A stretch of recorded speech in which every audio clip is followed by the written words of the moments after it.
Humble pranams to the lotus feet of our dear Swami. Sai Ram, and welcome to another episode on Chai with Sai.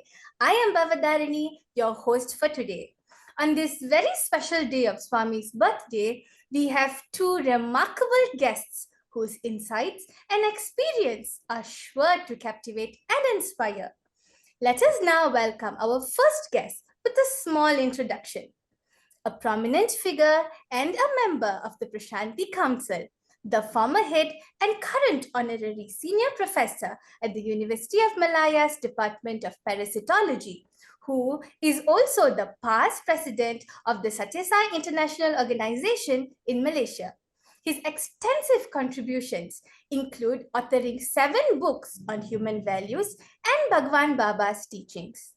Presently, he chairs the Sri Satya Sai Scriptural Studies Committee, coordinates community engagement under the Public Outreach Committee, and leads the Friendship Group of Interreligious Service in Malaysia, uniting members from diverse religions background. We are delighted to invite Professor Dr. Suresh Govind. Sai Ram, Uncle. Sai Ram, Sai Ram. Thank you so much for inviting me to this very interesting session. By the infinite grace, love, and compassion of Bhagwan, we hope that everything will be fantastic and incredible. Thank you, Uncle. Our second guest for today is a freelance content creator and writer. His words have a superpower, and boy does he tell these stories like no one else. They can make you laugh, cry, or leave you hanging on the edge of your seat. He has got 51,000 followers on YouTube, where he is not just informative, but downright hilarious. He is that rare gem who can captivate any age group with his storytelling magic. His education journey began in Swami School in Kerala, culminating in a bachelor's degree in chemistry with a gold medal. He furthered his studies with a master's in chemistry and an MBA, only to be in close proximity to Bhagwan. But what truly sets him apart is his profound love for Swami and his teachings. Swami isn't just a part of his life, but Swami is his life. Let us now welcome Swami's storyteller, Brother Arvind Balasubramanya. Sai Ram, Anne. Sai Ram Bhavdarini, and thank you for such a loving introduction. When you began, I was wondering whether you were speaking about me only. But then when you reached the climax, the culmination, I felt that Swami, whatever she is telling, may it come true, because that's a beautiful position to be in. Thank you. And it's a joy and privilege to be over here. Thank you, Anne. So, thank you both so much for joining us today. And let me just introduce today's topic through a short poem. In the depths of night, a soul in despair, with much effort, nothing could repair. A heart once ablaze with devotion's fire, now flickers in doubt, ready to tire. The pillars of faith seem to crumble and shake, as doubts and shadows a toll on us they take. Do the heavens hear our earnest plea, or are we alone in the vast dark sea? In the silence of doubt, we may find a voice, a deeper understanding, a reason to rejoice.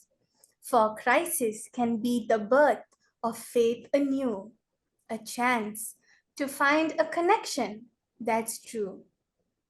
Dear brothers and sisters, our topic for today is crisis of faith. So Uncle and Anna, without further ado, let's jump into our first question, which is sort of an icebreaker before moving on to heavy questions. We will start with Uncle. Could you please share a funny story about anything you've experienced with Swami? Yeah. So there have been many numerous episodes that we have gone through, but Malaysia had this privilege of staging 12 dramas in front of Bhagavan and many conferences in front of Swami. So there was the first World Youth Conference where we had it in the Purna Chandra Hall. So the session was going on, and on the second day, they invited me to speak. So I went in front of the stage, and basically it was a half an hour session, I think, but it was a lot of humor. I mean, I put a lot of humor. I mean, I don't know whether I put a lot of humor, but anyway, the talk was humorous and entertaining and enlightening, I hope. Anyway, when I came back, the door behind, I sat beside the main door, the back door. The door opened and Bhagavan came out. Because Swami came out, walked to the Sevadal in the front. Why? Lot of noise, lot of laughter. Oh, what happened? Who was talking? Then the Sevadal pointed to me. I was sitting there. Then Swami walked to me. But just before that, I had a very bad sore throat. I couldn't speak. And so I had to take a lot of warm water and all that. But somehow, when I spoke, the throat cleared. But after the throat, when I finished speaking, again, I had this problem. So this was the situation. So Swami, the Sevadal pointed to me. So then I came, I stood there and Swami walked to me. And Swami asked me, what did you speak about? Before I could answer, Swami said, oh, you must have spoken about Malaysia activity. You spoke like that? I said, yes, Swami. Then I said, Swami, I have a very bad throat pain, Swami, very bad throat pain. Then Swami touched me. And then Swami made like this, So when Swami made like this, I put my hand, because naturally I was expecting Vibhuti. So I put my both hands like that. Swami made like this. And then as he finished this, he touched his own throat. I also have a throat pain. Must be the weather. And I laughed and he went inside he went inside the door. You see, it was a very humorous situation where I'm anticipating the Vibhuti and he touched his, I mean, he doesn't need to gesture this. So the gesture was a real, so it was really funny at that time. So this was one of the many numerous, what do you call it, touching moments that I had with Swami. Sometimes we forget how mischievous Swami can be, just fooling around with us and making our daily life so much happier. Yes. Anna, any experience you've had with Swami? When you ask this, so many things come to mind. Possibly, I will share one that went on to lead to my own marriage. I have not narrated this much. So what used to happen is, a lot of people used to come and visit me when I was at Radio Sai. They used to come and meet me just to tell Sai Ram and listen to something about Swami. And invariably, they would give me a photograph, this calendar photograph that you get, the small one, Swami's photo on one side, the other side, the calendar. They'll gift it to me. And I'm a little bit forgetful by nature. So most of the times I'd put it in my pocket, forget it there. It goes into the washing machine. It gets shredded. It ruins the other clothes. That apart, I used to keep a lot of Swami's photos digitally. And therefore, as a policy, I would not accept any of these photos. I would say, thank you so much, but please, keep it with you or give it to somebody else. But one day, somebody gave me a photograph which captured my heart. Very beautiful. All of Swami's photographs are beautiful, but we have personal preferences. So I like that photograph, and added to it, it was plastic laminated, which means even if I leave it in my shirt and put it for wash, it won't get shredded. So I was very happy, and I accepted it. Now, I went to the mandir that day. I was sitting, and I used to sit, like for Swami seated here, and the whole people are sitting here. On the steps, I would sit. So I'm in between Swami and the audience like that. The Veda chanting is going on to my right, and on to my left is Swami. So I'll be looking at Swami, and when some Veda chanting I don't know, right, I would just look quickly to the right to see what they're chanting. So on one occasion, when I was looking like that to the right, at that time, Swami has told something to me. So quickly they were telling, hey, Swami. So I look back at Swami. And Swami had already completed what he wanted to say. So I was like, Swami, what was it? And then look at his omniscience. He knows everything. He said, in your pocket, right? And I was like, my God, from 3-4 years, I have not taken any photo from anybody. After so much time, one photo I'm taking, and Swami is indicating that. So I said, I was far away. I could not speak. Veda chanting was going on. So when Swami said pocket, right? I said, yes, Swami. And when I said that, Swami began to laugh. Everybody in the Vedam group was laughing, and I was wondering what is so funny about it. After Swami left, that's when I got to know. That was the time when I had just been engaged. I was not yet married. I had just been engaged to my then fiance Pooja, who became my wife now. And when I was not looking at Swami, Swami has told, now always his wife's photo he keeps carrying in his pocket, Swami told. And that part I had missed. So when I looked at him, Swami said, yes, right, pocket? And I said, yes, Swami, like this I said. So it became a big joke over there. But, I felt on one hand, it is so humorous. On the other hand, I also felt Swami showing that, see, I know all these days you have not taken a photo, you have accepted the photograph. So every thought he knows, every word he knows, everything he knows. And he is so much of fun. Yeah, this is what I remember as one among the many hilarious incidents. Swami is seen to be omnipresent and always around us. No matter what happens, we may forget, but he's always there. I remember what you did. I remember where you are. It's always very beautiful to think of that. Thank you, Anna, for the beautiful experience. So let us now move to our second question. Have you ever had a crisis of faith, or have you ever felt like Swami completely let you down? If yes, what led you to it? We'll start with Anne. Yeah, okay. So when I think of this, I don't think ever I have felt that Swami let me down. It's God's blessings and I don't know, luck, whatever. I have never felt Swami has let me down, but there have been times when I possibly came very close to it. And as much as I think of it, only one occasion, I think, where it's a very, very long story. I can speak an hour and a half on that itself. But it was a time when I felt that I had got deep into my attachments with friends, despite Swami telling that God is your own friend. And I would use Swami only when I'm very depressed, Like how Kabir Das says, Dukh mein sumiran sab kare, sukh mein kare na koi. Meaning in times of sorrow, we turn to Swami. In times of happiness, we don't even think of him. He's just forgotten. So he was like that. When I'm down in the dumps, I wanted to use him, That is how he was like an ATM, an emotional ATM. When I need, I make withdrawal. On one occasion, he was just silent.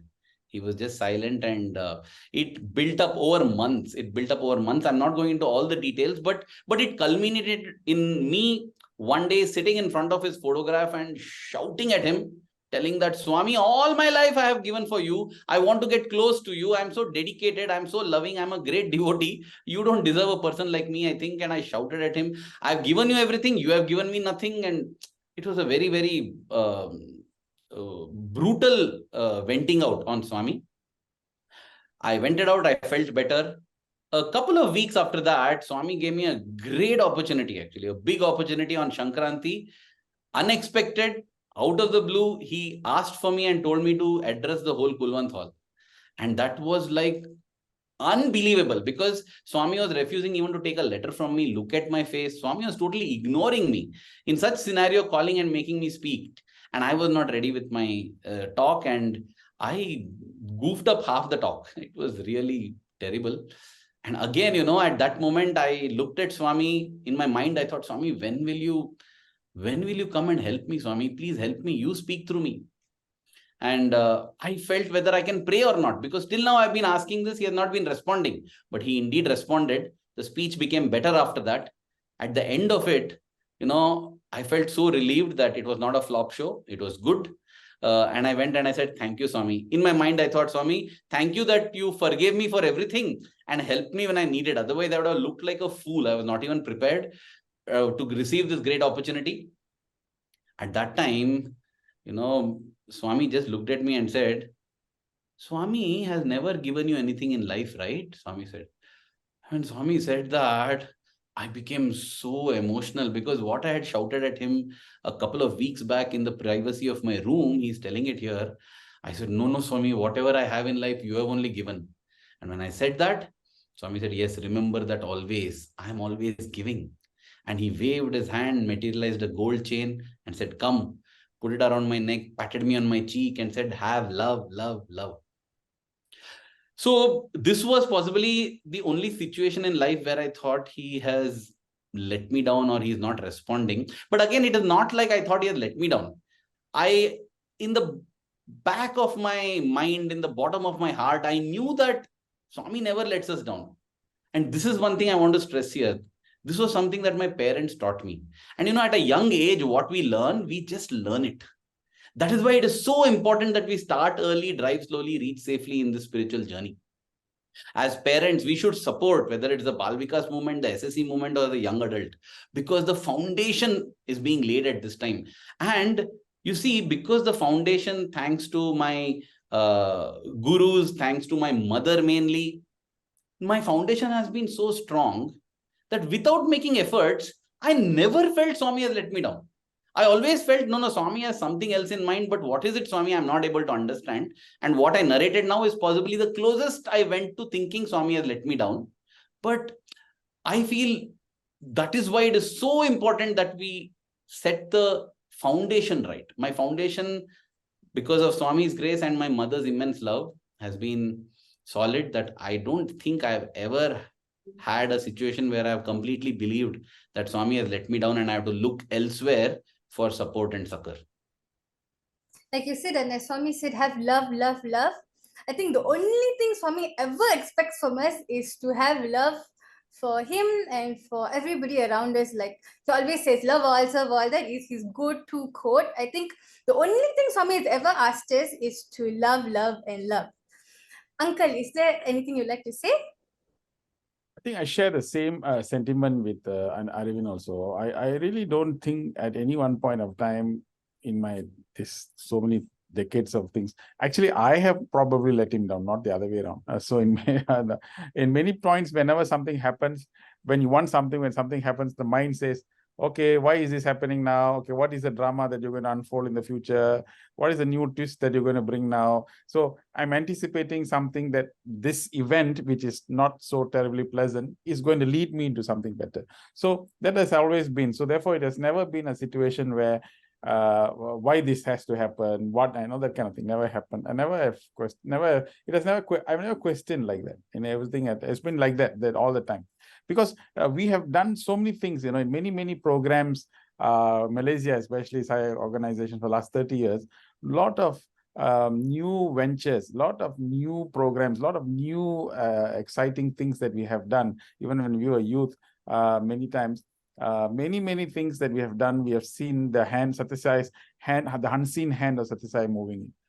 It's beautiful. That's why I think why we were addicted to doing new things and novel things, because then we don't have a reference point. And when we don't have a reference point, we are in uncertainty, and that's the best place to be, because Swami said, love my uncertainty. You find suddenly some things happening, some people coming here, and you can see the unseen hand of Swami making things happen. And that's the most beautiful experience to know that he was part and parcel of the journey. So all the time it has been like that. So never has there been occasion where, why did you do this to me? Oh Lord, it never came like that. It has not, to me personally, has not happened.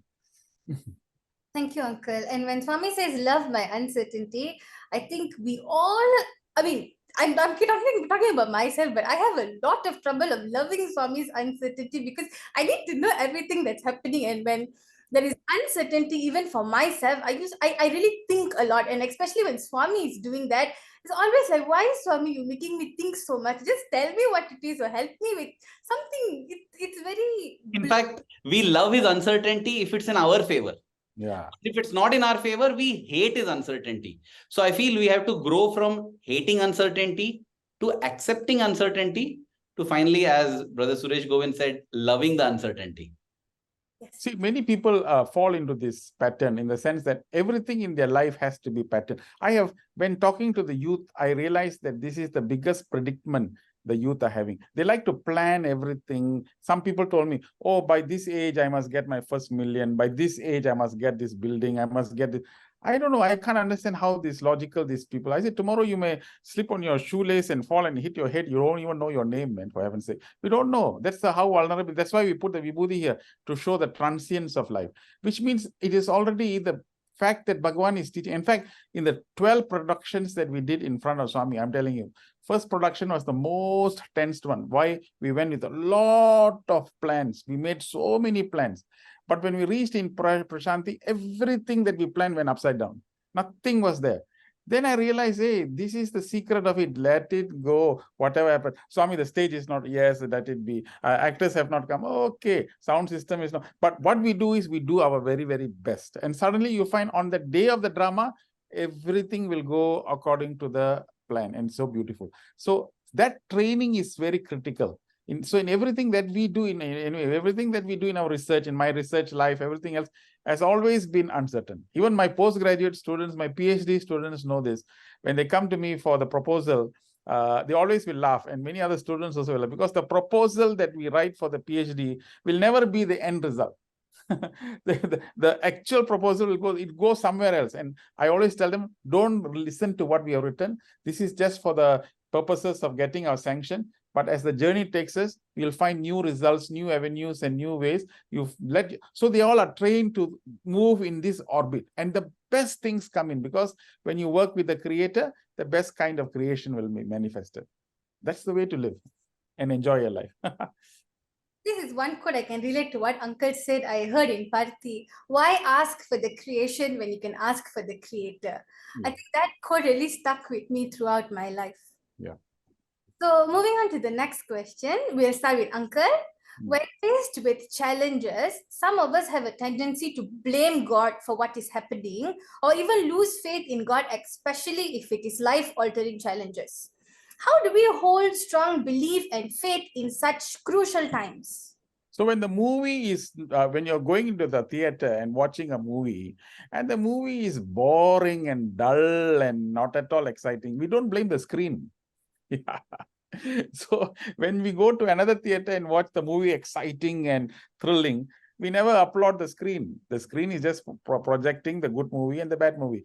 Everything is created by us. This is the first mistake we make. We think that there is somebody up there who's throwing a lot of things to us and we are just responding. This is the first misconception of what spirituality and religion is.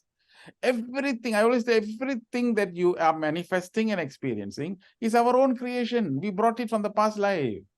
We brought everything to this. That's why when somebody, oh, yo, I have miserable time with my boss, I would say, this is because you deserve it. Otherwise, you won't have a boss like that. Simple as that. So now the question is, how do you overcome that? That is the thing. So first question is, stop this blame game.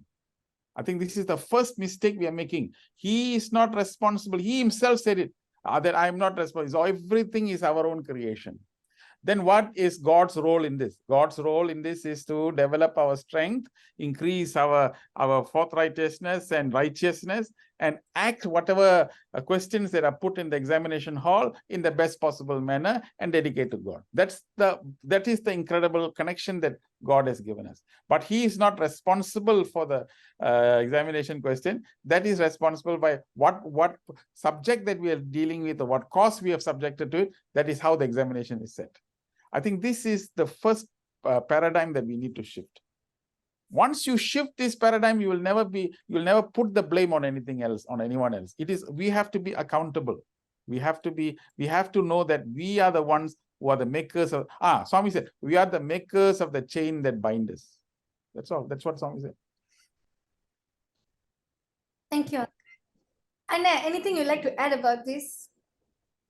See, when we think that Swami, we lose faith in Swami because of life-altering situations. We feel, okay, Swami, small troubles are fine. But big troubles, when they come, naturally, my faith is shaken. I feel, again here, what do we mean by life-altering situation? This is such a subjective thing. I remember Mr. Mohan Mirpuri, big industrialist, Indonesia. So there was a big fire which burned down everything that he had built all his life. It's a multi-million-dollar kind of factory and projects and everything. Everything razed to the ground within a day. All gone. Whatever money he had, he just booked a ticket, flew straight to Swami, to his lotus feet. And he wanted an interview and Bhagwan granted him an interview. So as he went in, this whole thing got triggered because of the word life-altering, when we talk of life-altering situations. So Swami is sitting there on the chair in the interview room. He's sitting at Swami's feet and he's saying, Swami, sab gaya. Everything is gone. Everything is gone, Swami. Everything is changed. I'm gone. I'm gone, Swami. I'm finished. And Swami is just not responding. He's just reading his letter. And when he's speaking all this, he just looks up at him and then continues to read. So he's also waiting. The next moment, again, when Swami finishes and looks up at him, again he says, Swami, again Swami, and he's like, Swami is not giving two hoots to this, okay? At the end, Swami closes and says, Mirabai ko jante hai? Do you know Mirabai? Yes, Swami. She drank poison, you know that? Yes, Swami. That is life altering, Swami said. That is life altering. Have you drunk poison? No, Swami. Then what you're talking? Few rupees you lost and you're talking that you lost everything. No, that is what Swami said. And yeah, I'm not completing that story, but it's amazing the way Swami gave him one little seed capital, 50,000 rupees. And Swami said, you go and my blessings are there. And in a magnificent turn of events, within 2 years, everything was back, roaring back business. So in 2 years' time, now if you ask him, he's still there, you know, in his 90s, possibly, great devotee of Swami. He'll say nothing. He's such solid in his faith. You should look at him.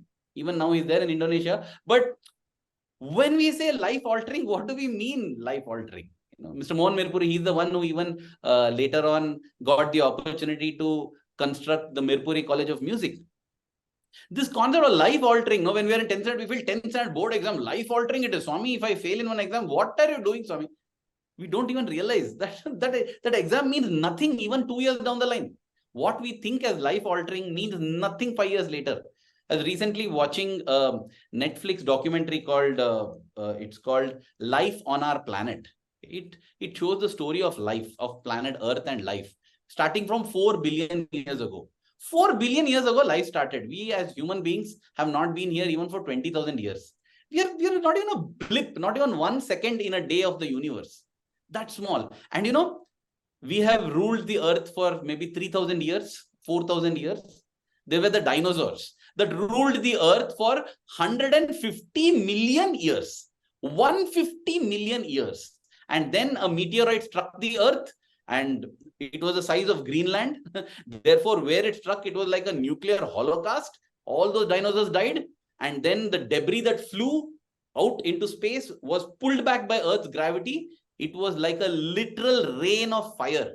Fire rained down on Earth for 1 full day, wiped out all the dinosaurs. 99% of creation got lost. The only survivors were those who were deep down in burrows or in the deep ocean. And within a short span of 10 million years, life was back. So you see, when we say life-altering events, imagine wiping out 99% of life was not life-altering. I think we need to broaden our perspective, think beyond ourselves, look at what's happening in different parts of the world where there's conflict, whether it is the Middle East, whether it's Europe, whether it's US. And if we compare to that, no, we find that what we are thinking, one broken relationship, one fight with somebody in the organization, one exam you lost, one job you got fired. And we say, Swami, what is happening? Nothing is happening. It is nothing at all. And because Swami is so much love, no, he's doing it because it is for our good. We won't understand it. I'll just tell one short story that has left a deep impact on me. There was a man who had a dream in which God came and told him, hey, you know what? Can you do some small work for me? He says, yes, God, I'll do anything for you. Anything? Yes, anything. Outside your house, there's one rock. Can you push that rock? I'll do it, God. So morning he gets up, opens his door, he sees there's one rock. And he starts pushing that rock. He pushes and pushes a huge rock. So he pushes and pushes and pushes and pushes.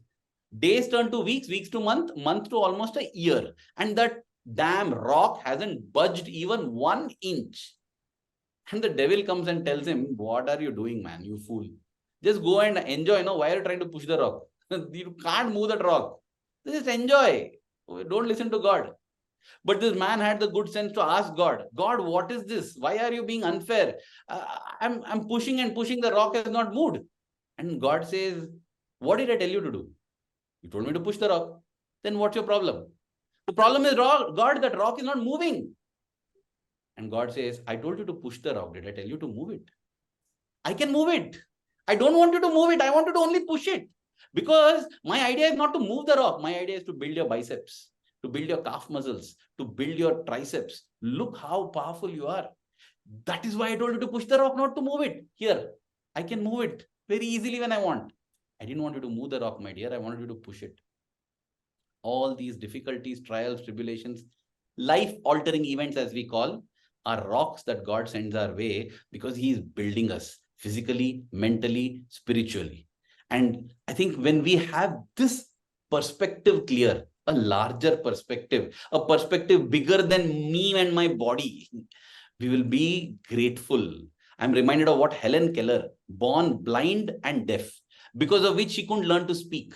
So imagine, she's blind, she's deaf, she can't speak. And she said, in fact, if you go to YouTube, there's a speech that she has given. She learned to speak English and she has spoken in English. And she said, I don't have time to complain because those many blessings God has given me. And I feel if Helen Keller's had those many blessings that she had no time to complain, most of us on earth have more blessings than we can have time to complain. It's a beautiful story, and I think that is going to rain down on many people. It did on me. So let's move on to our next question. If I have expectations of Swami or God, if I want something to happen, if I want Swami to do something for me, does that mean I lack faith? Lack faith. Yes, I understood. So if you're saying that if you have expectations of God, does it mean that you're lacking faith? First of all, I think we need to understand what do we mean by faith and what is the expectation. If faith is, my Lord is most powerful and most loving, and he will do whatever is good for me. This is my faith. And if I expect him to live up to that, I don't think it's anything wrong at all. It is in fact an expression of my faith. If I tell that God will do what is good for me. But when the problem comes, I will say that God does good for me, and I will define what is that. I will say God doing good for me means next year I should be able to buy a house. I should have $1 million, or I should be able to marry this girl, or I should be able to date this boy, or I should be able to get this job. Then only it means that God loves me. We not only offer the problem to him, we also offer the solution to him. We just want him to be like an Aladdin's genie, rub the lamp, genie comes. What is your wishes? I'll fulfill it. For that, Swami has given us our mind that we have to use. But God is the authority above the mind, who is there, taking care that in case we use the mind wrongly and get into nonsense, get into deep trouble, he will pull us out. He loves us so much. His love for us is beyond the body and the mind. It's at the level of the being, the soul. And therefore, he will do what is good for us in spite of us. It's like the mother takes the child for the vaccination and gets the prick done. Even if the child cries and gets angry at the mother says, no problem, my love is such that I will get you the injection. I know it causes pain and I don't like you to be in pain, but this is for your good.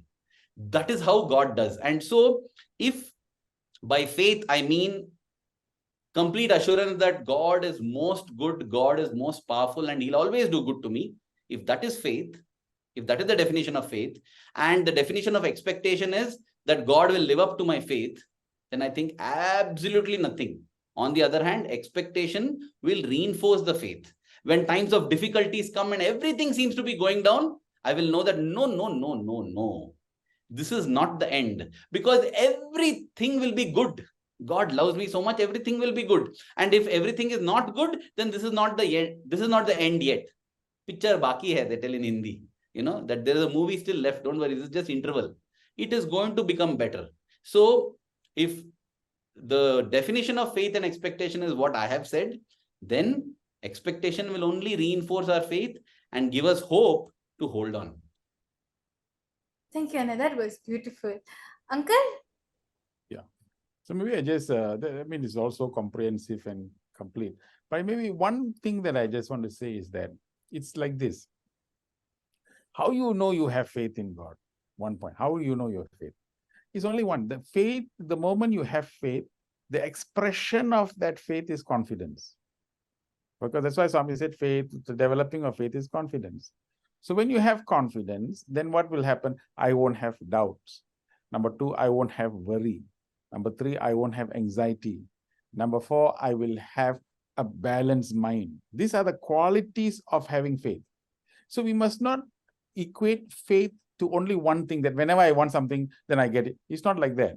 It is these things must be tuned up.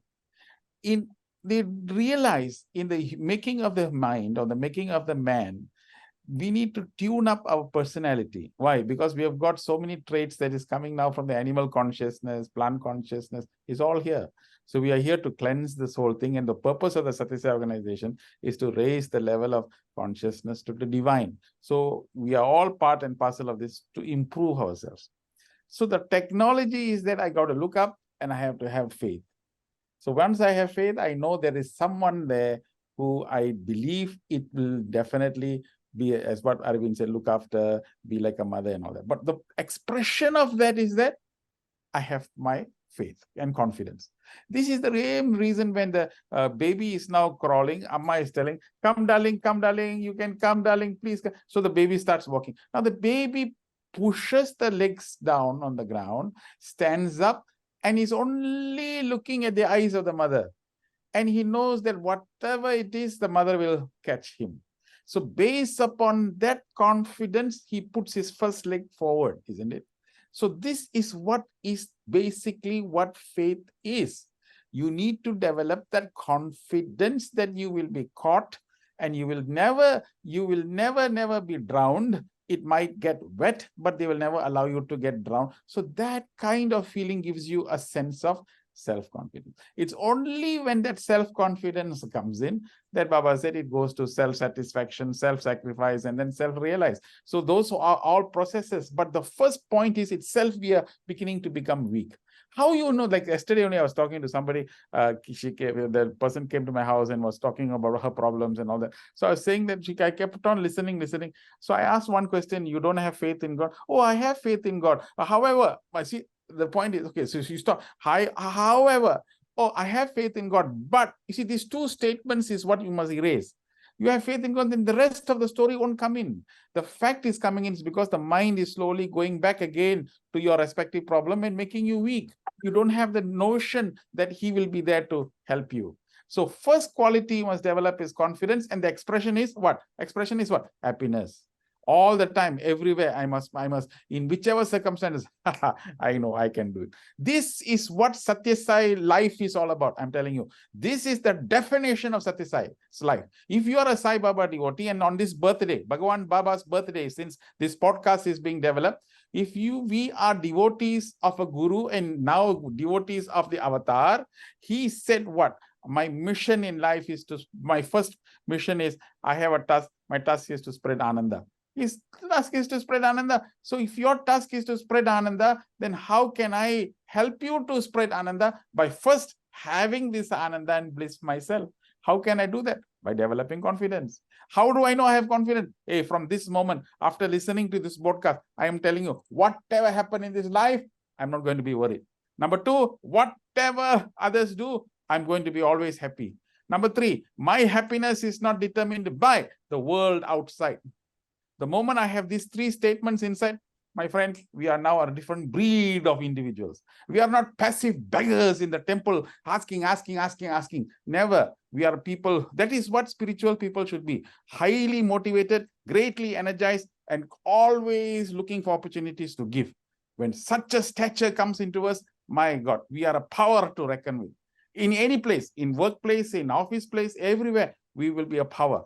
And then you know what, when we are working, we are not looking for recognition. Gee, who wants your reward? Who cares for this? But we are just working because we are confident. What? That we are here to give. You see, the whole texture of life becomes different. That is what a spiritual life is all about. Not crawling to temple, crawling to these places, and why me? And keep on crying like that. That's not what spirituality is all about.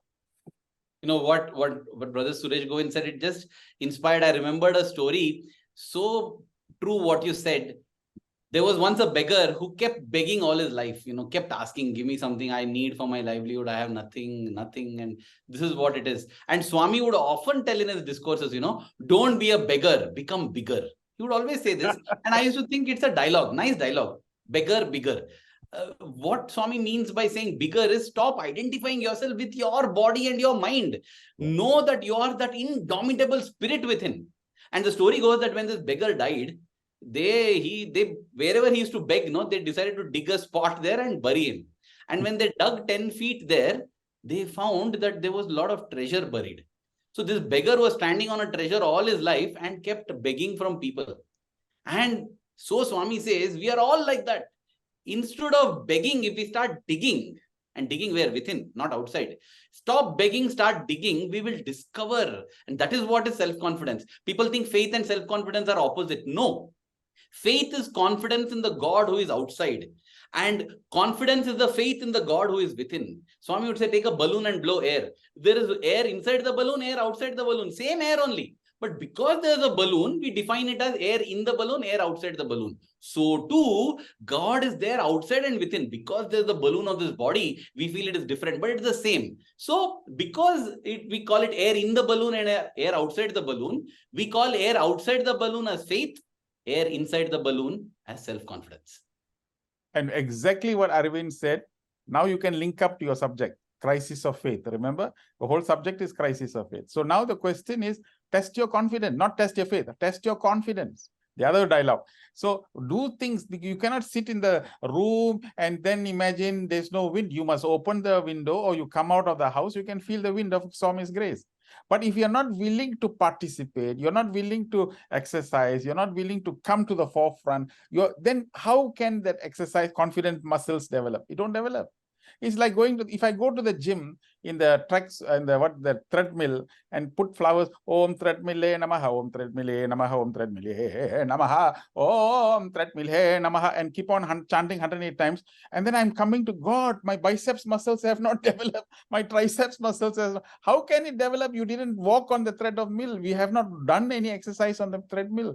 In the same way, we have to actually literally apply and develop the confident muscles. And this can be done as a youth phase and a young phase. We develop that. But if you decline this opportunity and remain confined within your own comfort levels and then look from the window in the same comfort and say, oh God, does God exist? Will I be having faith? Will this be there? This is just the imaginary fantasy that we develop. That cannot be. That is what crisis of faith. First, we must develop the fundamentals of faith itself before we go into exploring what the crisis of faith is. When Uncle said confidence and when Anna said begging and digging, right? I just remembered something that happened like a week ago. So here now it is raining very heavily and every day it's around this time. So the rain very heavy is around this time. So I was always thinking, our podcast recording is at this time. How are we going to manage? And the thunder and it's very bad. The rain is extremely bad. So I was always thinking what will happen. So last week I asked my amma, like every day raining, how am I going to record? The audio quality is going to become so bad. And my amma didn't even listen. I got angry. I was like, I'm telling you, why are you not listening? Why are you not giving me a solution? How can you help? Why are you not helping me? I was like, you're not helping me. Saying you shouldn't even listen. Then yesterday she told me. And then after that, I think about 2-3 days ago, it stopped raining at that particular time. Then yesterday, my mother told me, she said, when you told me, I thought it is Swami's podcast. It is his children doing. He will manage. If he wants it to rain, it will rain. If he doesn't want it to rain, if he wants the quality to be good, it will be good. Then, and today it is not raining. So I think when Anna said begging and digging, I was begging. I was like, please, I don't want it to rain. I don't want it to rain. And my mother was digging. It's like, it's not going to rain. It's Swami's wish. So I think that is one thing that I could relate to. So moving on to the next question. One more point. 10 years from now, the problem with the confidence is that 10 years from now, we can forget this incident. There will be another problem, another crisis that can come. You need to recall this incident that I didn't know, then it stopped right. So we need to put this into our memory muscles. So developing confidence muscles is about developing memory muscles. There were lots of occasions in our life where we gained it. But you know what's the trouble with men? We forget. We suffer Alzheimer's. We forget all these beautiful experiences. And then we come to another problem. Oh, we have no faith. This is how we lose sight of that thing and then run from temple. Bhagavan is always with us, guiding us. But we need to remember that these incidences reinforced our confidence at one level. It will also come, problems will come tomorrow, but I will have the same level of confidence.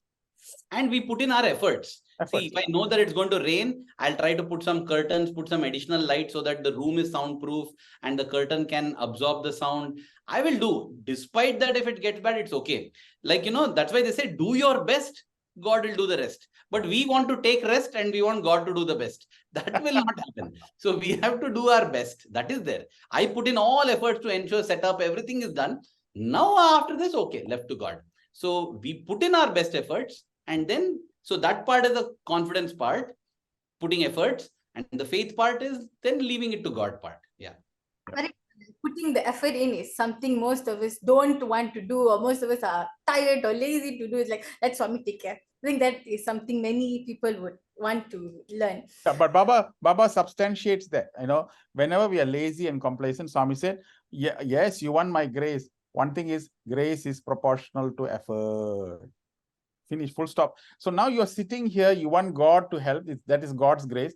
But if you're not exerting that effort, we are going against the very spiritual laws.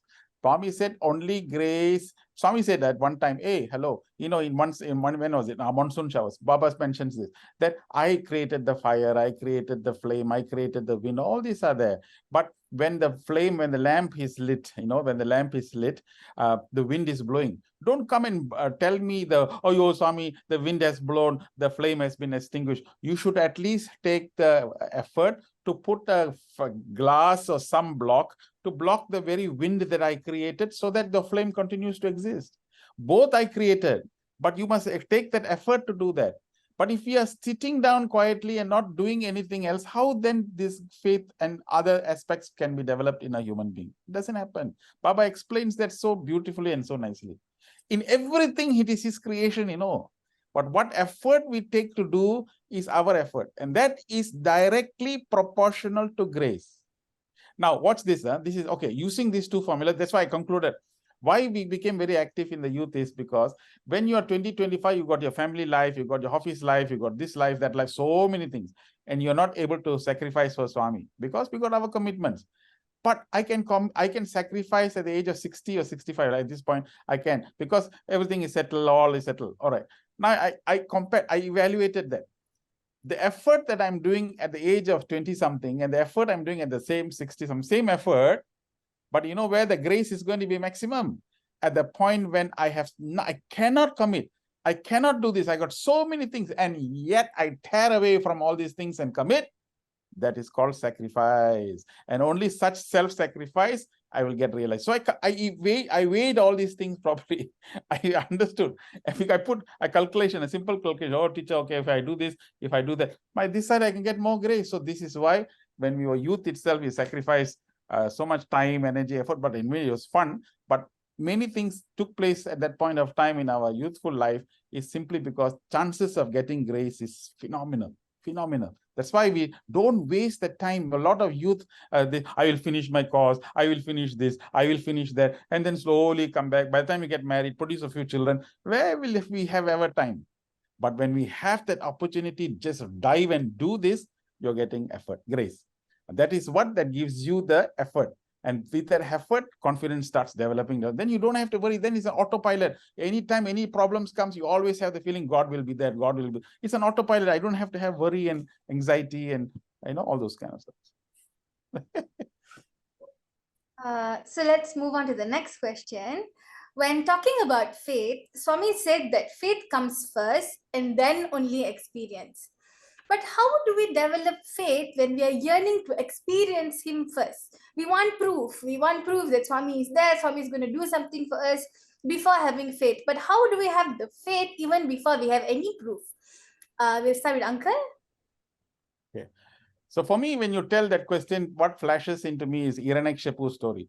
When Hiranyakashipu, when Prahlada's story, he went through a whole lot of tormented life. I think we did not go through the story, but in every circumstances was very painful ordeal, But each time everything happened, he bounced and came back to the father. Appa, he came back. You come back, oh son, you come back. Now you tell me, Om Hiranyakashipu Yanama. He will say, Om Namo Narayana Nama, and subject himself to all the scrutiny. But he continued to do that because he had the faith in God. Not that God showed in front of him. He had the faith that God is there. See, the point of the story is that you must have the vision and the faith in your head that it will happen. This is the first drishti that you must have. Only with this drishti can you create the srishti. If you do not have the inner vision, then your outer vision cannot happen. Up to a point whereby the father said, you mean to say God is everywhere? He said, God is everywhere. You mean he was in this pillar? He is in this pillar. He kicked and the whole pillar came out. And then God appeared in front of him.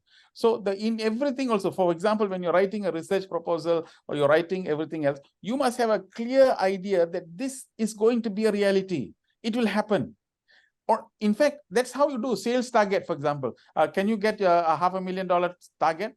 You must have the conviction that the $500,000 will appear first. It will happen. Then you exert the initiatives, you exert everything else. And finally, on the final day, when you count up, you got the $500,000. How did that happen? Because you had the faith and that you have the ability to manage that. And then you bring the results. This is the normal way material world lives, man. Every target, everything. If you don't have the vision that 100% in your marks, you think you can get it, you won't get it. You must have that idea that you need to achieve that. So if this is applicable in every material world, why cannot it be applicable in this world as well, in spiritual world? If you are expecting God to manifest, excuse me, I'm God. Can you imagine now her discussion? Excuse me, I'm Satya Sai Baba. I'm Avatar. Come, let's have a cup of coffee. What do you think? Baba, you have appeared in front of me. Yes, I thought you're a very special person. I should manifest in front of you. Now, can you practice your 9 code of conduct? And I have a special coach. He comes every day to, why should I be the privileged one for him to manifest myself? Doesn't make sense.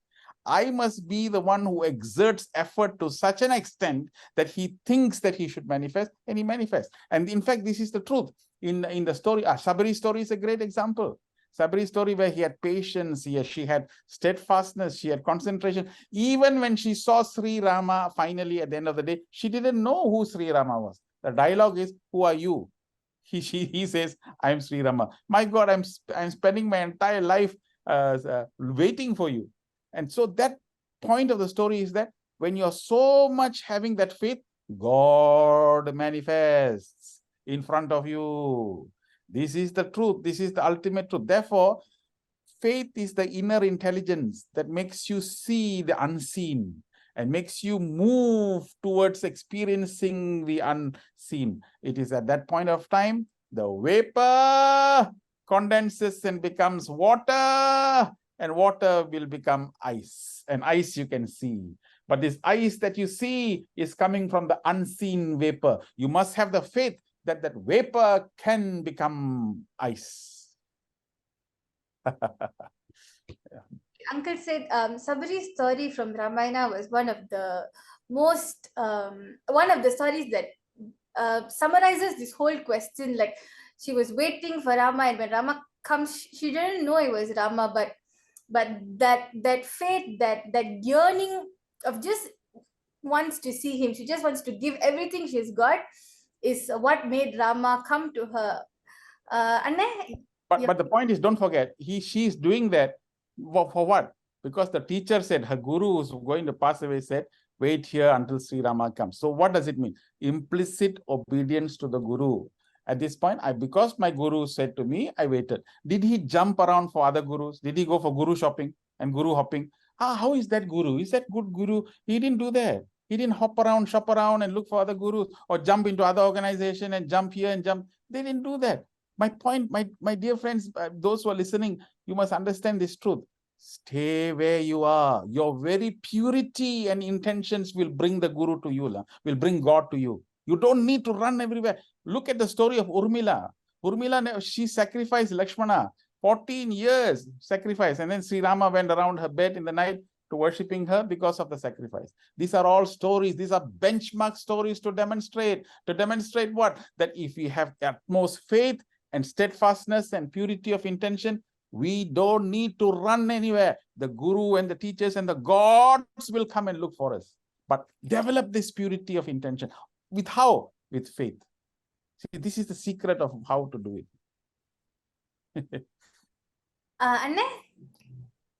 So, what I was saying is, when we speak of faith and experience, faith leading to an experience or experience leading to faith, it's like whether the egg came first or the chicken came first. Did the chicken lay the egg or the egg hatched out a chicken?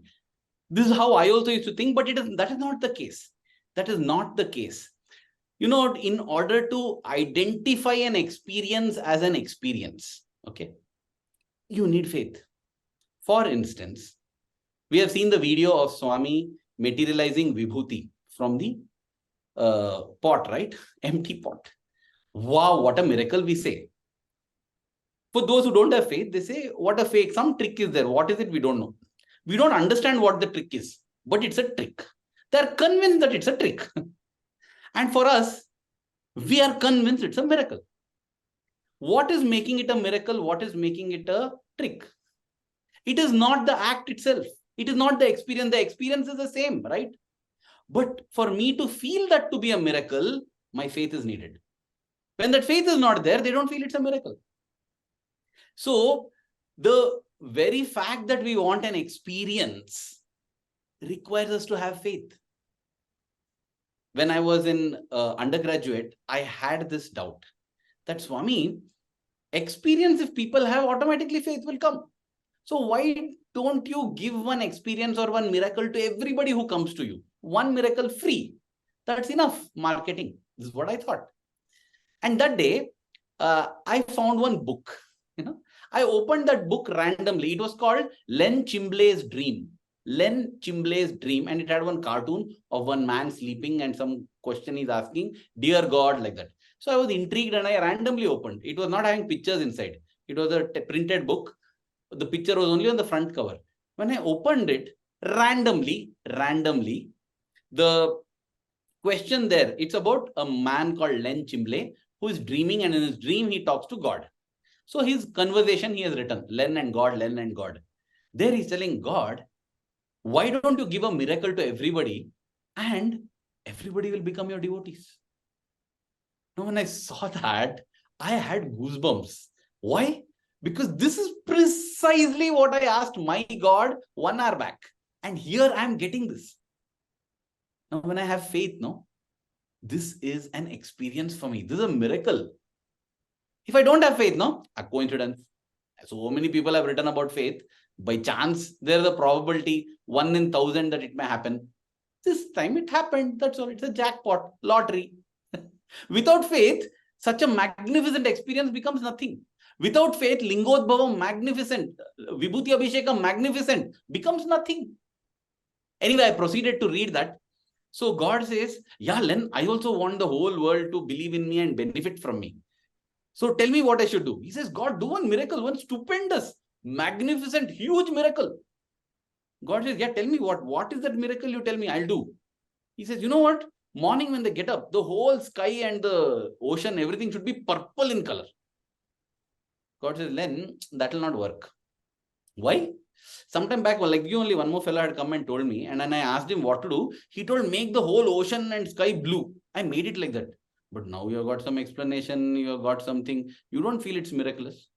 Why only blue, Len? Every morning I paint the sky in multiple colors. But you say refraction, diffraction, diffraction, so many things. You never think it's a miracle at all. Not one day the sky is same. Do you know, Len? Oh, yeah. Oh, Lord, that's magnificent. See? When you have faith, no? It's a miracle. See, right now, you, me, 3 of us, we are on this recording call. Whoever is there, we are able to breathe. You know, at this very moment, there are at least 1,000 people on this earth not able to breathe and they're collapsing. Our heart is beating. How it's beating? Magnificent it is. When I have faith that God is doing that, wow, you know, a miracle. See, this is my miracle. I'm reminded of the experience of Brother Ravi Mariwala. He was working in the super specialty hospital. He says that he was working on the heart-lung machine. The heart-lung machine basically is a big machine that takes over the functioning of the heart and lungs when you're doing the surgery. So your heart and lungs are stopped and there's a machine that is taking it over. Stopping, no, anybody can do. They'll just stop it off. But after that restarting, no doctor, no expert can give you 100% guarantee. They will shock the heart. And they say that, yeah, it begins. Nobody can give guarantee for that. Okay. Every time a cardiac surgery is done with the latest and cutting edge technology and doctor, medicine, everything, still it's a miracle of God, because if it doesn't start back, nothing they can do. And that day it was not starting back. That patient's heart was not kicking back alive. They didn't know what to do. After 1 hour of effort, the doctor said that, no, nothing. The minute I put off this heart-lung machine, this guy is gone. I don't think we can do anything. And that time, Brother Ravi said, no, I think we can do something. He walked out and he prayed. He just prayed to Swami. Stood there and prayed. And he walks back into the operation theater 10 minutes later. And the doctor, the moment he steps, he's like the miracle worker. Because the moment he steps into the operation theater, the doctor says, hey, heart is functioning, he's back. That weekend, that Sunday when he went for darshan, because in the hospital, they don't go daily for darshan because they have surgeries to do, right? So when he went to Mandir, Swami came to him straight and materialized Vibhuti and gave him. And Swami said, you know why I'm giving Vibhuti? Swami, why?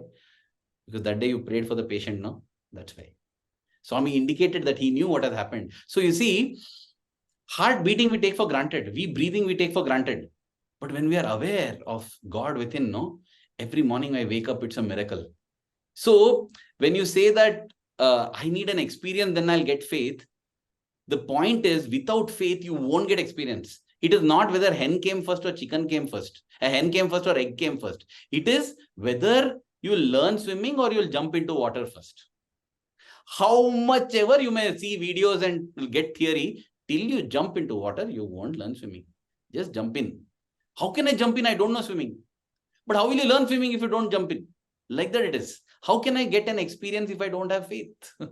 You won't get an experience at all. Even if it happens to you, you'll think it's coincidence, or you'll think it's diffraction, refraction, some scientific thing, or you will say it's an unexplained scientific fact. You will never accept it as a miracle. To recognize a miracle, you need faith. And therefore, faith comes first.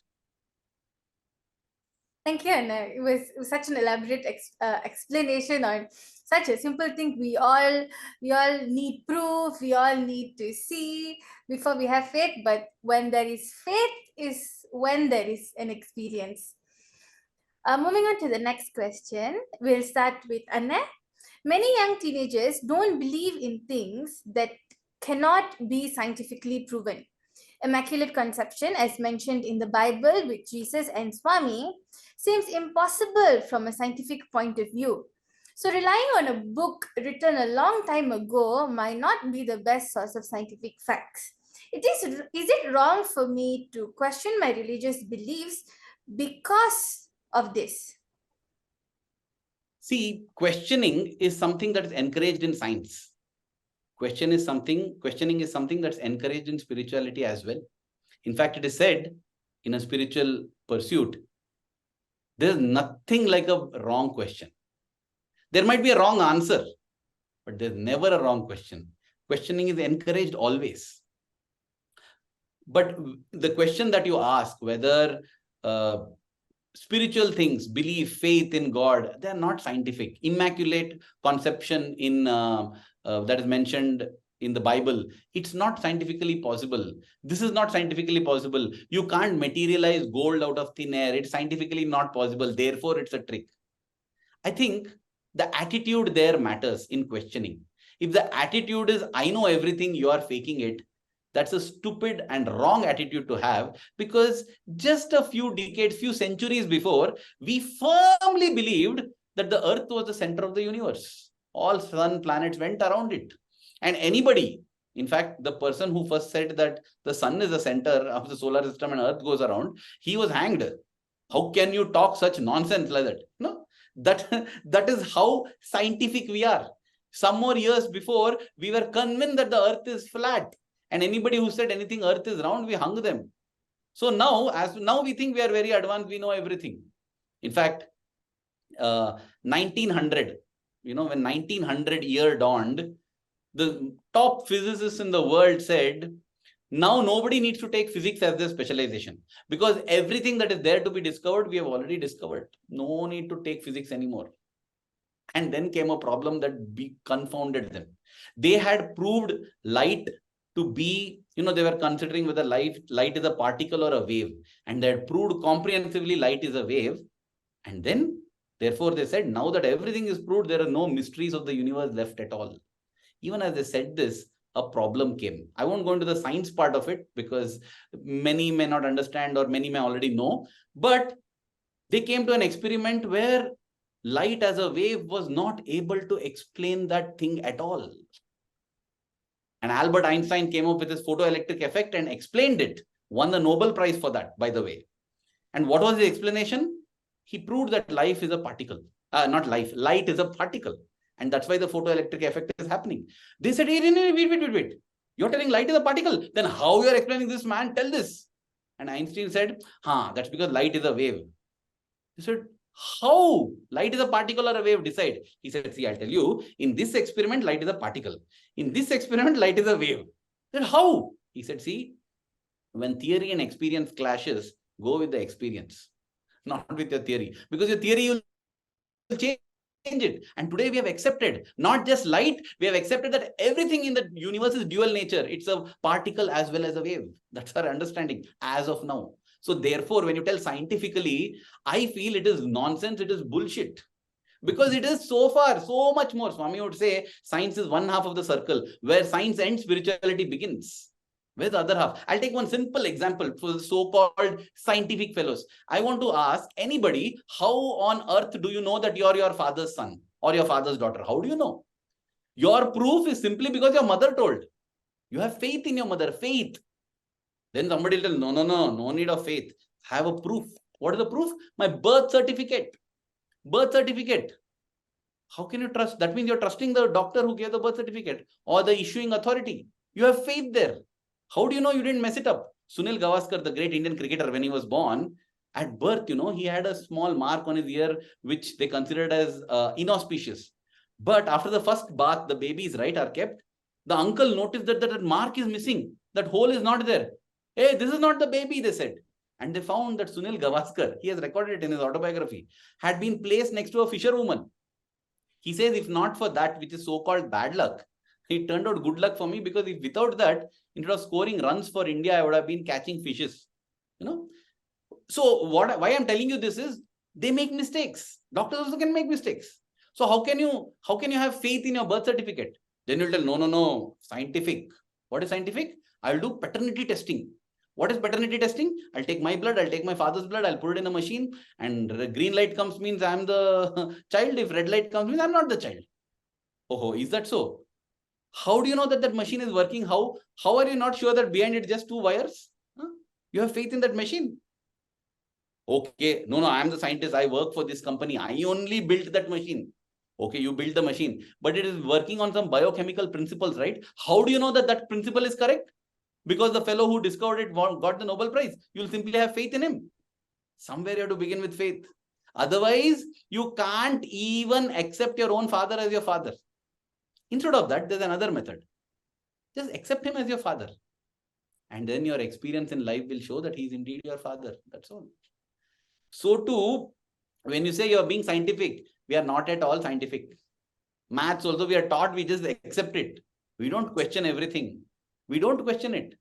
And even science that has reached only some level. Who says immaculate conception is not possible? As of now, science is not able to do it. Things that were considered impossible, if you had told, one person will be sitting in Malaysia, one person will be sitting in India, and they will have face-to-face conversation and tea and chai with Sai together or whatever. They were like crazy nonsense. Because Swami said that. Swami said a time will come when Aarti will be going on and people in America will have darshan and watch. And people thought, oh, Swami will appear there. It happened with technology. Okay. Now we feel, now if we look back at the discourse, we feel, simple, natural. We don't feel thrilled by it. But you have to realize that Swami made this statement when even cell phone, the sea of cell phone had not come. When there was no eye of internet also. The only eye that existed then was ego and Supreme Paramatma. Okay, but that is what it is. So science is absolutely still work in progress. So therefore, those who say that scientifically it is, no, you are also having faith. You have faith in everything. Everything is based on faith only. And simply when it comes to God, you make all this. So therefore, I say that the scientific thing is like, for instance, even when they said God is omnipresent. God is present everywhere. Nonsense. How can somebody be present everywhere? Now, if you go to the latest quantum theory, they talk of only probabilities, which means the atomic structure, the electron probability, electron cloud probability is 99%. That much is called an atom. But the probability of electron cloud, even say in Mars or Jupiter from Earth, it is not zero. There is a chance that it can be there also, which means the whole universe, there is a probability of finding that electron. Never it is zero. So what it means that electron is omnipresent. So in that sense, science, probability wise, probability is never zero, means that only, no, omnipresent. You said that nothing can be omnipresent. Today you're accepting something can be omnipresent. So science is a work in progress, and it is absolutely childish and foolish to say that spirituality is not scientific. Even science is not scientific. I think where we can draw the line to what Edmund said is that everything is based on faith. So there is nothing to have a crisis, or because the father and child example was the base of faith. There is no more way to explain how one needs to have faith. Thank you, Anna. Uncle. So no. The point is, very valid point and very, very good question. But we must use the spirit of questioning, because even the Upanishads, more than 1,000 over Upanishads were all in the questioning. They never accepted the student to accept anything blindly. Bhagavad Gita is in the form of questioning. So in the spiritual realm, no one is supposed to accept anything in blind faith, because the whole idea is if you accept something in blind faith, you will not grow. Now, we used to do tradition, religion, aspiration, culture track programs, and understanding the religion and all that. It's very interesting.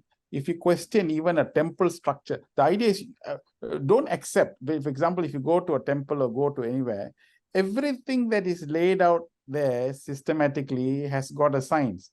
But if you don't want to understand the science, then you will be in the realm of superstition. That's all. You just follow blindly. But if you dare to question, and you should question, why is this like that? What is the idea of giving a little bit of water at the end of the thing? Or why is the Gopuram, the temple pyramid, is pyramidal in structure? Everything that that you question, there is a deeper science which can be explained and which can easily be understood. Once we understand the rationality of that approach, you will find you will have more and more faith in what you're trying to do. So that's why Satisai devotees or spiritual people or spiritual devotees must always understand that everything in life, whatever said and done, our job is to discover the science behind it. That means in everything spiritual, you discover the science, because today's children and youth are all understanding in the language of the science. It can be explained, but there must be a rationality towards whatever that is to be understood, and explanation should be given so that we can form a bridge that there is a science towards it. This is why this is something happening. This is why it's happening. Even the movement of planets in the 9-12 houses, all this can be rationalized and explained. But we must have the spirit of questioning in an attitude of reverence. Yeah, that's what it is. Not the question, not having this, spirituality, what is their religion? No, temple is superstitious. This kind of overgeneralized blanket rule is not what it is. Because Baba said, in many places, Swami mentioned that I myself have come to teach the tradition and cultures because nobody else is doing it. Swami said that in many statements, tradition and cultures, I'm re-emphasizing this, I'm reigniting this. I want people to go back to their own respective tradition and culture. So what does it mean? It means that people must have that quest, the thirst, and we must have the ability to see certain things. I always, from very young time, I used to ask all the priests, why is this? Every Swamiji that comes in town, I will go and wait till the very end until everybody leaves. Then I go and ask, why is that done like this? Why is that done? I always want to know certain things, that why is this thing done like that? And always, I know there is some truth in it, but I will try and understand what the truth is. But I will not disbelieve it, but I will have the questioning mind to understand the truth. That is how knowledge expands. This is the spirit in which, don't sit in one corner in an arrogant manner and say that this is all foolishness, and then sit down quietly. That's not the logic way. The idea is that we have to re-emphasize and we have to understand that the future, when the future is going to come, we need to pass all this tradition and culture, this full science to the next generation so that they can live properly. If not, they won't know how to live. In today's world, everybody, they don't know how to eat properly. They don't know what food to take properly. They don't know, even in the house, in a typical, if you go to a house, what kind of things that you must do to a house, the reverential aspects of those things all must be in place. If not, they're just living in a house. You do not know how to convert the house into a home. All this is coming from tradition and culture. With understanding of spirituality in it, you will live a very full, wonderful life. The devoid of this is what makes man empty. So it's very important for us to remember that. I have Sai Baba, I have this. That attitude is not correct. If you have Sai Baba, Baba also mentions all these things in his text. Why are you not following them? Why are you not listening to those things? So a questioning mind is necessary. And Baba said in Jnana Vahini, sadhana is 3/4 inquiry, 1/4 sadhana. 1/4 spirituality is 1/4 sadhana, 3/4 inquiry. That means unless you have an inquiring mind, it will not progress. You won't even ask. So every time, why a Ganapati? If you ask your youth now, starting bhajan is Ganapati bhajan. Why must you pray to Ganapati first? Oh, we normally do this. Okay, why?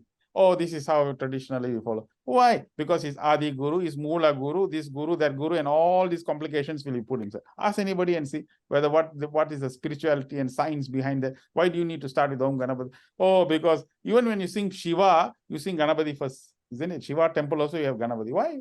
Why do you do that? A question. Shiva is the father, Ganapati is the son. You mean you pray to the son first before you pray to the father?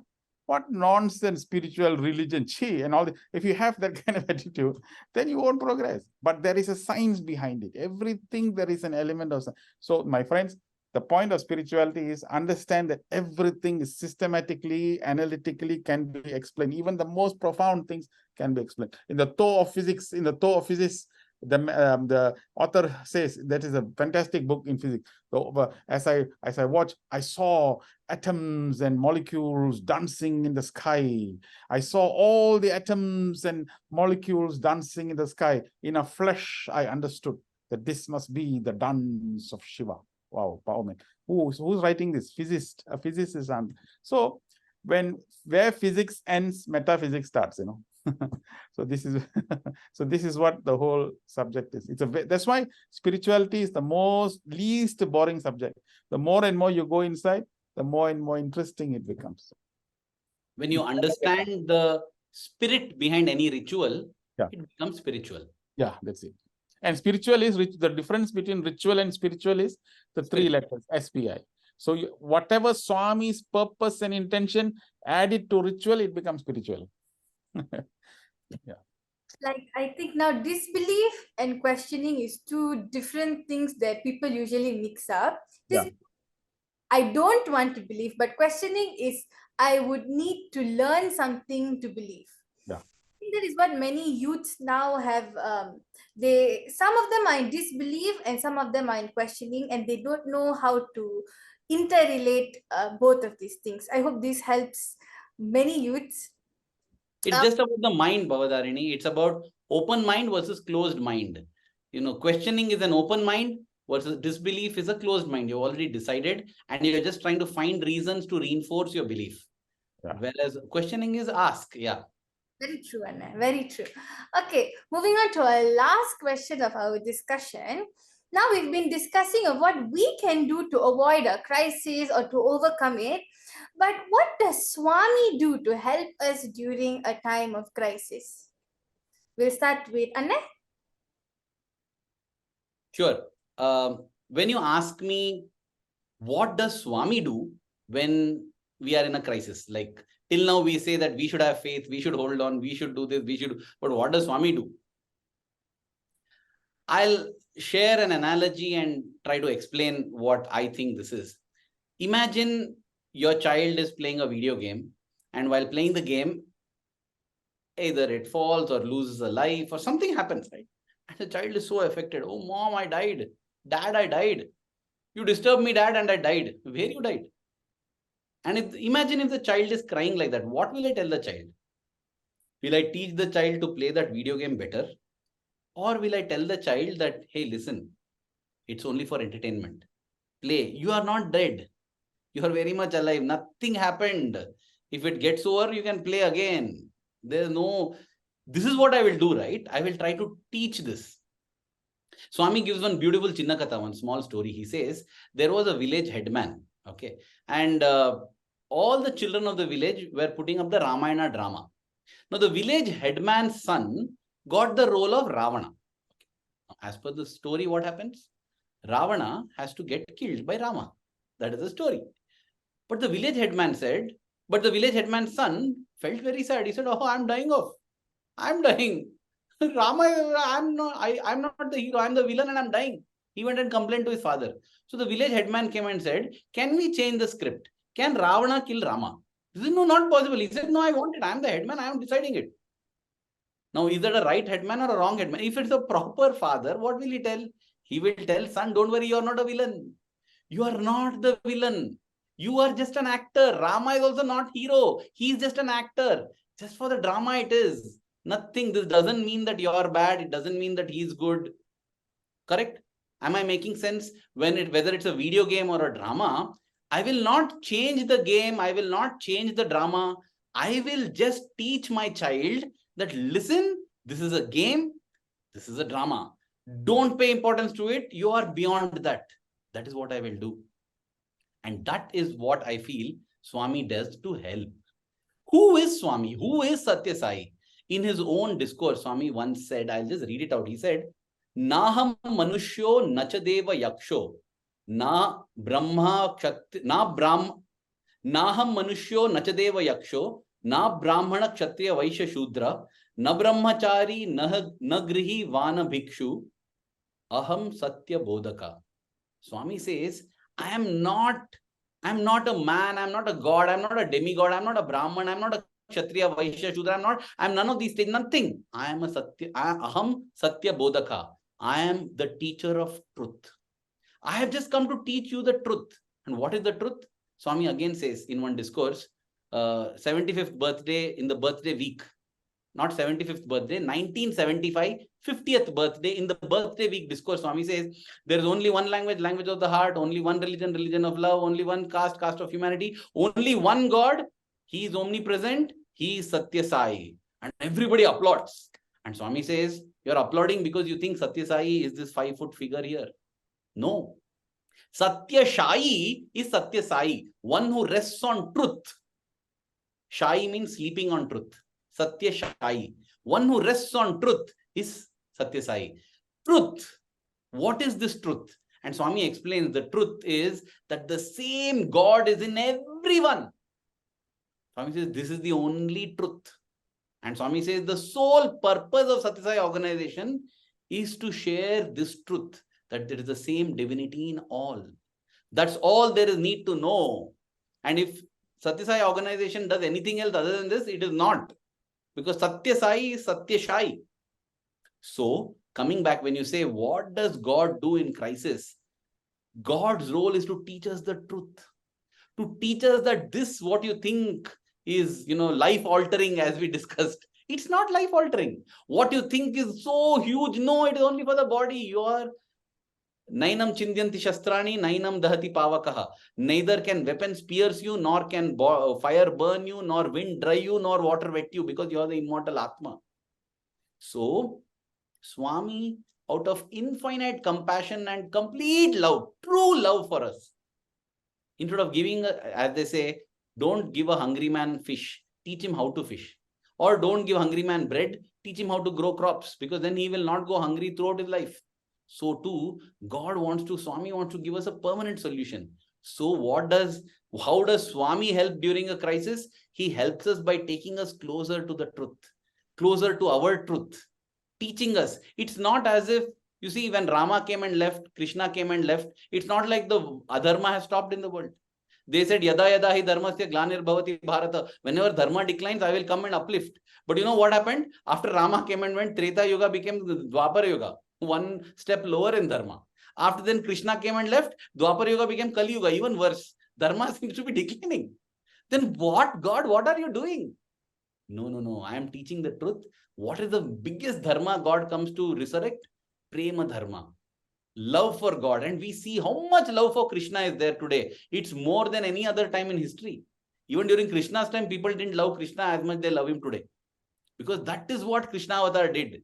Because when you have love for God, Daiva, Preeti, Papa Bhiti automatically comes, fear of sin automatically comes, and Sanganiti or morality in society gets established. So, God, by building love for God in us, and because we love God, we want to do whatever He says. And because we do whatever He says, we go closer and closer to self-realization or our truth. And this is what God does in every crisis. Whether it's the Pandavas, Dhruva, Prahalada, none of them were spared of the difficult situations. But through those situations, they grew in their love for God, in their faith for God, in their wisdom and in their calmness. Prahalada underwent difficulties, but Hiranyakashipu was agitated. Prahalada was cool and calm. Pandavas underwent difficulties, but Duryodhana was agitated. Pandavas were cool and calm. That is what God does. God gives us the truth. God teaches us the truth. So when you ask, how does Swami help during a crisis? Swami helps us during a crisis by becoming close to us and by teaching us the truth. And knowing that truth, a crisis will never again come in our life. I think this relates back to the confidence of Swami is there to do something, but sometimes we just don't see it, like pushing the rock. I asked you to push, not move the rock. Thank you so much, Anna. Uncle? I think to this question, I have a very funny story. You see, supposing Shiva and Parvati were standing up in the heaven, okay, and this devotee now is hanging on the tree, okay. So the tree is going to become very weak. It's a very weak branch and it's about to fall. So Shiva says, "Listen, I tell you what, we will save the devotee. If he falls down, he says Shiva, then I will go and rescue. And then if she says Amma, you go and rescue. Supposing he says Vishnu, I also will rescue. If he says Lakshmi, you go and rescue. If he says Ayya, I will rescue. If you say Amma, you rescue. Let's say it's a Christian boy or a Western boy. So you say Daddy, Mommy. So they all divided. Every possible call that the boy will do, then each one have decided how they will respond to God. I mean, respond to a student. I mean, a boy who is suffering, how going to fall. So they waited and waited. And suddenly the twig snapped and he fell down. And as he fell down, he said, Ayo! So basically, both of them were not able to go in because they don't know what this call is. I think the most important thing in crisis is when we are in this one, at that moment of crisis, can you recall God? Most people cannot because it's not a practice. See, it don't come into practice. You see, sometimes when we are driving the car, suddenly, Sai Ram, you see, immediately it just, it just comes out naturally. Or when the car comes in front, Sai Ram, or something like that. So in every disaster and every crisis, in the first instance, can we instantly remember him? That can only happen if you're constantly remembering him. Yeah.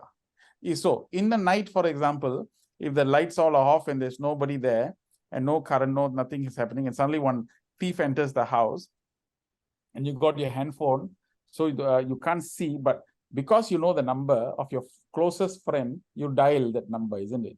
So without even looking at the number, you can quickly dial because you can remember the number because you have called that number many, many times. But if you have never called anybody at any point of time, you cannot remember.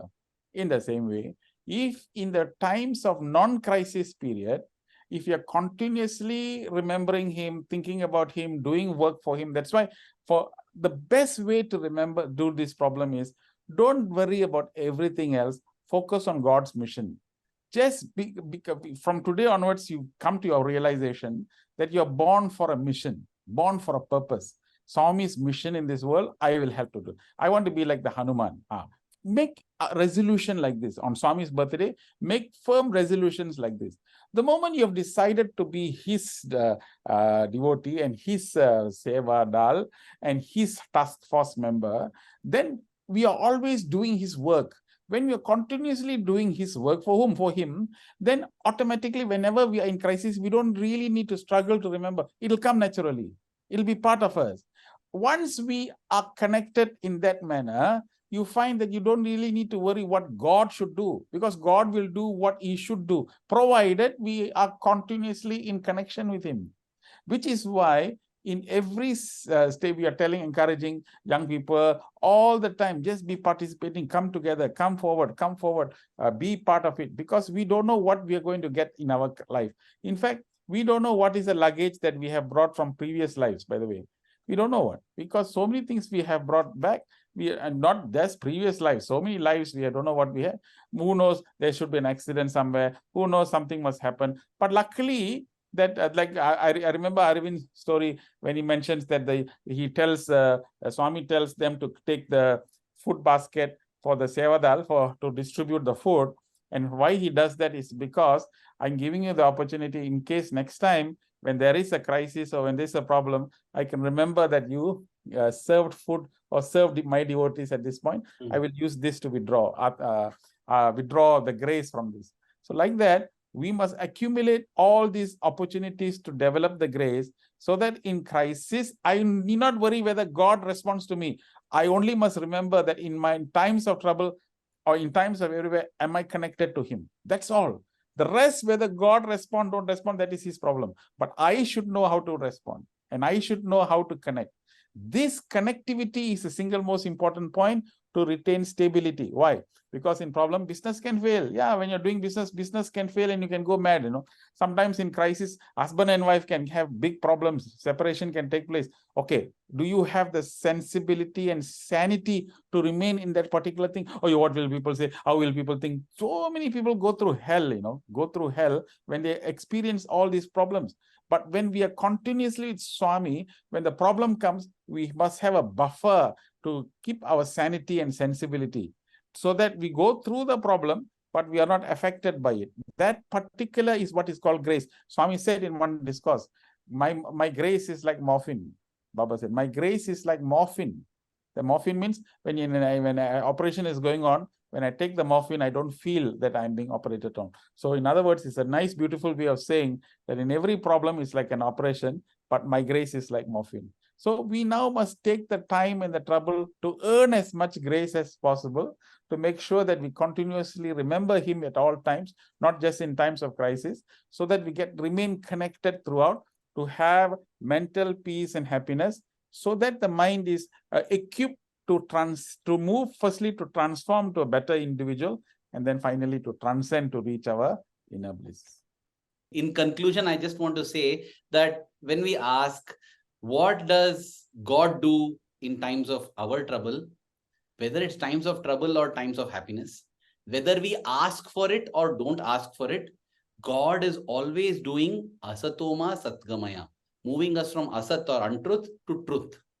Tamasoma jyotirgamaya, from darkness of ignorance to the light of wisdom. Mrityorma amritangamaya, from death to immortality. This is what will give us permanent happiness, permanent peace and permanent joy, permanent contentment. And that is why, irrespective of crisis time or happy time, or whether we are asking or not, just like a mother loves the child and does everything good for the child, God loves us and does this because this is for our good. So one may ask even the question, then what is the need for God if everything is based on my karma, everything is happening? Why do we need God? I think the answer, as Brother Suresh Govind said, is beautifully said, that God's grace is like a painkiller. A painkiller during a surgery or an operation, it does not help in curing or healing, nothing. It's not the medicine, it's nothing. Then why do you take painkiller? Because it reduces the suffering. Without the painkiller, if you do, my God, the suffering will be intense. So also, it has been my life experience as well, and I'm sure of everybody who has trusted and had faith in God, that every difficulty that comes, with God's grace, the pain is the same, but the suffering is much less. Pain is destiny. Suffering is less because of God's grace. What we meet in life is destiny. How we meet it is self-effort. If we meet it with faith, then we get grace and all the things become easier. And that is why, even though everything is karma and everything is happening and I'm supposed to bear with it, having God is such a strength and such a comforting factor. And as an ultimate point, Swami says that when our devotion is pure, when there is purity, God can even burn out karma, sanchita karma, prarabdha karma, everything can be burnt out. that special grace is also there. So it is worthwhile to invest in God and spend our love and hearts for God, because the greatest gift of complete slate wiping out also God can do. And this is what God does for us in terms of crisis. He does the ultimate, and he doesn't do it only in times of crisis or difficulty. He does it throughout life. We remember it, or we happen to remember him only during times of crisis. And that's why we get worried. And that is why Kunti prayed to Krishna, every time let there be crisis in my life, because that is the only time I seem to be thinking of you. And I know theoretically that thinking of you is the best. I think to Yeah. summarize what both of you just said, I just thought of something. Many people want endless Wi-Fi or Wi-Fi connection.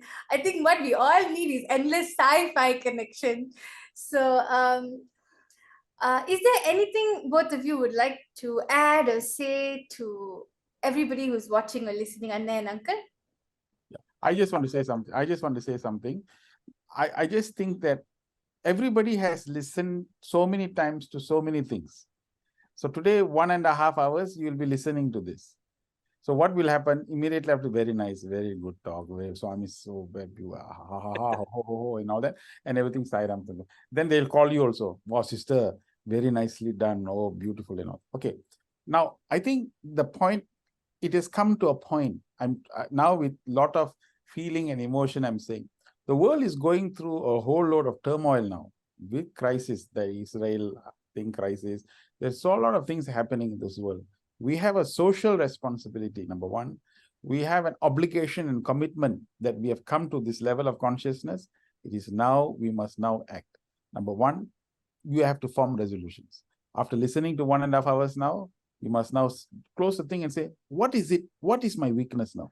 Why am I like this? You have to ask question now. You have to question. Well, I've committed, I've now done this, done. Is there any way I can now give more time? Is there any way I can expand my consciousness? These are the burning questions on Bhagavan Baba's birthday you have to ask. How can I be a better devotee? Ask this to Swami. How can I be a better devotee, Baba? How can I make you happy? What should I do? This should be the unhappiness. How to make him happy? So when we keep on having this, you know what will happen? There will be connectivity. Messages will come. Inspiration will come. Every day you will get up feeling so powerfully energized. You won't have any despair. There will not be any anxiety. You will not feel overwhelmed. You will not feel troubled. You will feel that you're come for a purpose. This particular realization that you're born for a higher purpose. That's why they say you have 2 birthdays. One is the day you're born. The second is the day you find out why. Why don't you make this birthday find out why you are born? Why you are born? Is it just to sit in the jail and keep on praying to God? Oh God, give me this, give me that, give me this, give me that, and make your jail a beautiful place. Why don't you ask him the key and come out from the jail? Oh Lord, I want to be different now. Make the difference now as you listen to this. Make a difference in your life. As I said, become mad. Mad means make a difference, M-A-D. Make a difference in the life of others. Make a difference in the life of yours. Have a high vision, a goal, and strive for that achievement. And you'll find everything will unflower. Everything will blossom. And this blossoming of this kind of energy is what is now needed in this world. Such energized people, when they pray for world peace, my God, the world will become a better place to live in. Yesterday, I was addressing 1,000 people in a gathering of the Palestinian-Israeli conflict. They all came. We had a Muslim gathering, so I was the speaker, and I spoke about them. Yes, when you have hatred, and hatred cannot be removed by hatred. Darkness cannot be removed by darkness. So here, let's have the intention to give peace and love in that area.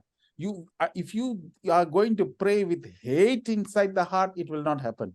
Pray that everything will be peaceful. This is just a passing cloud. You have to come to that realization that you have a role and I have a role to play in making this world. What more Sai devotees? Satya Sai Baba devotees who has come, Swami has said, I've come here to foster the roots of all religion.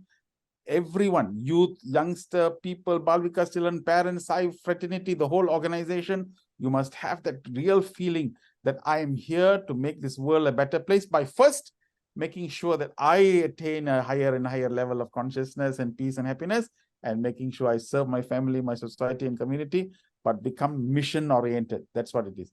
That's why in Hillview Stadium, You notice the highest monument that is placed there is Hanuman. Not anybody else, it's Hanuman. Why did Swami create that Hanuman? Hey, not like other monkeys who stood in Mama, or Rama, you are great. Oh, Sri Rama, you are wonderful. Oh, Sri Rama, you are great. Swami, you are great. You keep on doing that. You can do that. But Hanuman asked Sri Rama, not the other way around. What is it you want? He said, I want you to go and give this ring. See, I live for his mission. The moment I work for his mission and jump across the ocean and give him the ring, you know what happens? I tear my chest. Wow, I see Rama inside. What happens? The guru, the teacher and me becomes one and the same. That's the highest spiritual oneness. How? By focusing on the mission of the teacher. That, my dear friends, is what I really feel on this birthday, because we got 2 more years for 100th birthday. We have got a Sai 100 program, 2 more years. So if we prepare ourselves, I think by Bhagwan's 100th birthday, we will have a better version of ourselves, is what I really pray for everyone. Sai Ram. Thank you so much, Uncle. And then, You know, year after year, we celebrate birthday for Bhagwan. And so many times it rings in my ears what Swami would say, happy birthday, why are you telling me? I am always happy. Tell it to those who are not happy. Spreading happiness. Swami would say, bliss is my food. He would not want to eat. If we want to feed Swami, if we want to give him a birthday treat, it is only joy and bliss and happiness. That is what we have to give him. As it was, as you said, sister, and as we know it so clearly, the only thing Swami seeks is love. But what is this love? You know, we mistake love to be an emotion. We think shedding 2 tears during bhajans, that possibly is an expression of love. Yes, but we think that is only love. Love is not an emotion.